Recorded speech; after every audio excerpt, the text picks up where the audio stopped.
बिस्मिल्लाहिर्रहमानिर्रहीम। अस्सलाम वालेकुम स्टूडेंट। जैसे कि कल हमने जो टॉपिक पढ़ा था उसमें बोहर एटॉमिक स्ट्रक्चर जो है उसको डिस्कस किया था, यानी बोहर मॉडल जो था उसको डिस्कस किया था और आपको ये बताया था कि ये हाइड्रोजन एटम के जो इलेक्ट्रॉन है उसको डिस्कस करता है और उसी जो उसने पोस्टुलेट्स दिए थे उन्हीं के अकॉर्डिंगली आज हम जो इलेक्ट्रॉन रिवॉल्व करता है ऑर्बिट्स में उसकी रेडियस और एनर्जी को फाइंड आउट करेंगे या डिस्कस करेंगे। बोहर का आइडिया अप्लाई करें तो बोहर ने रेडियस के लिए nth ऑर्बिट के लिए जो हाइड्रोजन के एटम का के इलेक्ट्रॉन है उसका nth ऑर्बिट के अंदर रेडियस जो है उसको फाइंड आउट किया था। जनरली एक एटम को कंसीडर करें, उसमें एक इलेक्ट्रॉन जो है उसके ऊपर चार्ज E के साथ वो रिवॉल्व कर रहा है न्यूक्लियस के अराउंड और उसके ऊपर चार्ज है Ze पॉजिटिव। Z यहाँ पे प्रोटॉन नंबर है, E पॉजिटिव यहाँ पे चार्ज ऑन द प्रोटॉन है। मैस m है, mass of the electron m है और रेडियस जो है ऑर्बिट का वो r है और v जो है वो उसकी रिवॉल्विंग वेलोसिटी है।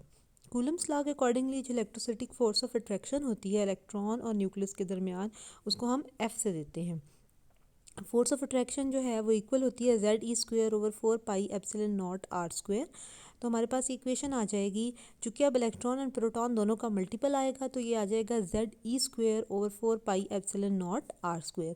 यहाँ पे Z जैसे मैं आपको बता चुकी हूँ प्रोटॉन नंबर है, E चार्ज है और 4 पाई फैक्टर है और ε0 क्या है।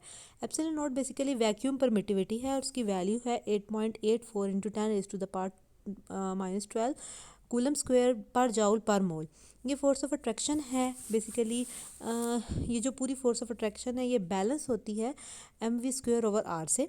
सो एंगुलर मोमेंटम जो है वो इक्वल है हमारे पास जो फोर्स ऑफ अट्रैक्शन है उसके, mv²/r = Ze²/4πε0r²। ये हमारे पास इक्वेशन बन जाती है। अब अगर r के फैक्टर को हम ख़त्म करें इसमें से तो r जो हमारे पास बाकी का बचता है वो mv² = Ze²/4πε0 एक r बच जाता है। r को दोनों तरफ मल्टीप्लाई कर ले तो एक तरफ से r ख़त्म हो जाएगा और दूसरी तरफ जो है वो एक r बाकी बच जाएगा। अब अगर आपने r की वैल्यू, क्योंकि हमने रेडियस को फाइंड आउट करना है, तो क्रॉस मल्टीप्लिकेशन कर दें, mv² और r आपस में क्रॉस मल्टीप्लाई हो जाएंगे तो r = Ze²/4πε0 mv²। ये हमारे पास इक्वेशन बन जाएगी रेडियस के लिए। So radius of the moving electron inversely proportional है स्क्वायर ऑफ इट्स वैलेंसी। ये जो आइडिया है इसके अकॉर्डिंगली, यानी वो इलेक्ट्रॉन जो न्यूक्लियस के करीब हैं उनको ज़्यादा फास्ट मूव करना चाहिए क्योंकि उनका रेडियस स्मॉल होता है, जो न्यूक्लियस से दूर है उनको स्लो मूव करना चाहिए क्योंकि वो रेडियस उनका जो सर्कल है वो बड़ा हो जाता है और वो हायर ऑर्बिट्स हैं। जो वेलोसिटी है हमारे पास वो इलेक्ट्रॉन की डिटर्मिन कर सकते हैं हम एक मूविंग ऑर्बिट के अंदर। उस चीज़ को फैक्टर को, वेलोसिटी के फैक्टर को भी यहाँ से ख़त्म करने के लिए, उसकी वैल्यू को पुट करने के लिए हम एंगुलर मोमेंटम की वैल्यू को लगाते हैं जो कि mvr = nh/2π according to Bohr's model, जो बोहर ने पहले बताया था, आपने थ्योरी के अंदर भी पढ़ा है। इस इक्वेशन को अगर रीअरेंज करें तो एम आर जो है वो दूसरी तरफ जाके डिनोमिनेटर में आ जाएगा तो v = nh/2π mr। ये v की वैल्यू हम पुट कर देंगे ऊपर वाली इक्वेशन में, चूँकि वहाँ v² है तो इस पूरी वैल्यू का हम स्क्वायर ले लेंगे और वही स्क्वायर की वैल्यू जो है वो ऊपर हम पुट कर देंगे। जब हम उसमें पुट करेंगे तो हमारे पास r = आ जाएगा Ze² × 4π² m²r²/4πε0 mn² h²। इसमें से चूँकि हमने जो क्रॉस हो रहे हैं, जो ख़त्म हो रहे हैं फैक्टर्स, उनको ख़त्म कर दें तो वैल्यू हमारे पास बचती है r = ε0n²h²πmze²। इस पूरे में से जो हमारे पास n है वो वेरिएबल है, बाकी सारा चूँकि हम हाइड्रोजन एटम के लिए ले रहे हैं तो ये सारे के सारे की वैल्यूज़ जो हैं वो कांस्टेंट है और z की वैल्यू 1 है। तो ये हमारे पास इक्वेशन बन जाती है। पूरे फैक्टर को अगर आप उसकी वैल्यू को कैलकुलेट करें तो ये कैलकुलेशन के बाद जो हमारे पास आ जाती है वो 0.529 एंगस्ट्रॉम के बराबर आती है। सो r = 0.529 × n²। Radius directly proportional है ऑर्बिट्स के नंबर पे के। सो हमारे पास वैल्यू जो है अगर आपके पास 1 है तो वो सेम रहेगी। अगर आपके पास 2 हो जाता है नंबर तो आप उसको 2 के स्क्वायर से मल्टीप्लाई कर लेते हैं। अगर आपके पास 3 हो जाता है तो 3 के स्क्वायर के साथ, 4 है तो 4 के स्क्वायर के साथ, एंड 5 है तो 5 के स्क्वायर के साथ। तो वैल्यू उसके अकॉर्डिंगली ही रेडियस जो है वो बढ़ता जाएगा, जैसे जैसे नंबर ऑफ ऑर्बिटल्स की वैल्यू बढ़ती जाएगी। हायर ऑर्बिट्स होंगे तो वैसी ही वैल्यू भी बढ़ती जाएगी। लेकिन अगर आप रेडियस की वैल्यूज़ को डिस्टेंस को कंपेयर करते हैं तो ये वैल्यू शॉर्ट होती जाती है। सेकंड ऑर्बिट जो है वो 4 टाइम अवे है, इसी तरह से हमारे पास ये रेडियस के लिए वैल्यू आ जाती है।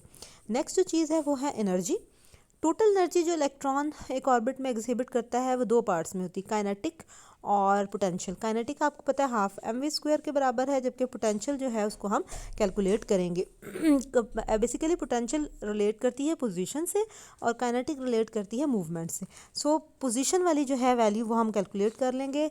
वो बेसिकली जो हमारे पास इलेक्ट्रोस्टैटिक फोर्स ऑफ अट्रैक्शन है न्यूक्लियस और इलेक्ट्रॉन के दरमियान, वो हम किस तरह से उसकी वैल्यू देते हैं, वो z²/4πε0r² के बराबर है।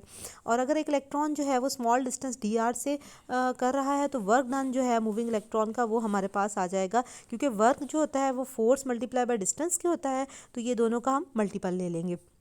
पोटेंशियल एनर्जी को कैलकुलेट करने के लिए हमें डिस्टेंस आर न्यूक्लियस से कैलकुलेट करना पड़ेगा।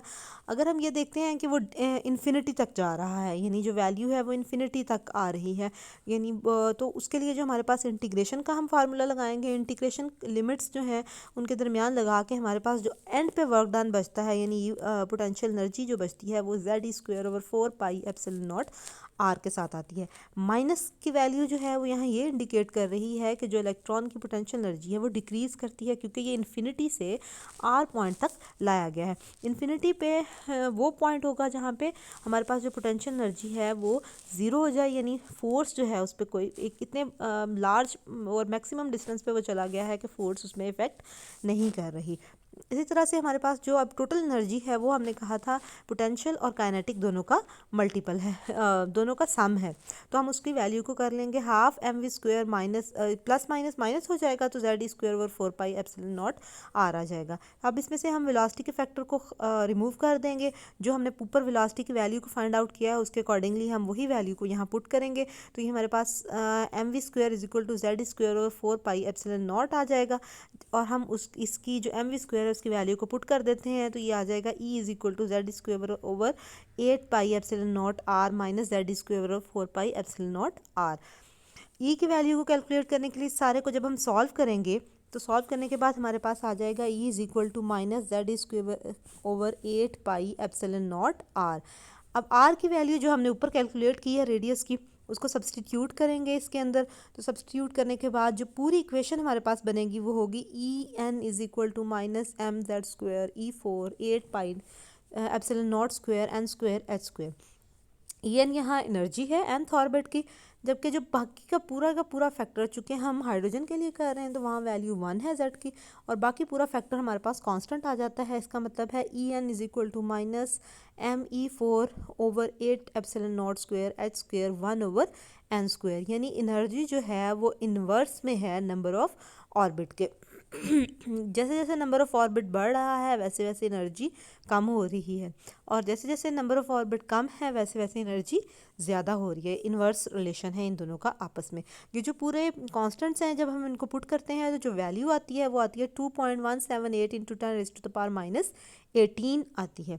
इसको अगर आप कैलकुलेट करते हैं n² के लिए तो हमारे पास जो है अगर आपके पास 1 किलो जाउल जो है वो क्योंकि एनर्जी की वैल्यू है तो जाउल्स पर एटम में हम लेते हैं, तो इसको हम मल्टीप्लाई करेंगे फैक्टर्स के साथ, एवोगाड्रोस नंबर ऑफ पार्टिकल के साथ, और थाउजेंड्स इसको डिवाइड कर देंगे, तो हमारे पास जो वैल्यू आंसर बनेगा वो आ जाएगा 1313.315/n² किलो जाउल पर मोल। सो ये हमारे पास वैल्यू जो है वो सिंपली एनर्जी हाइड्रोजन के एटम के लिए आ जाती है। इसी तरह से हम जो n की वैल्यू को सब्सटीट्यूट करते जाएंगे।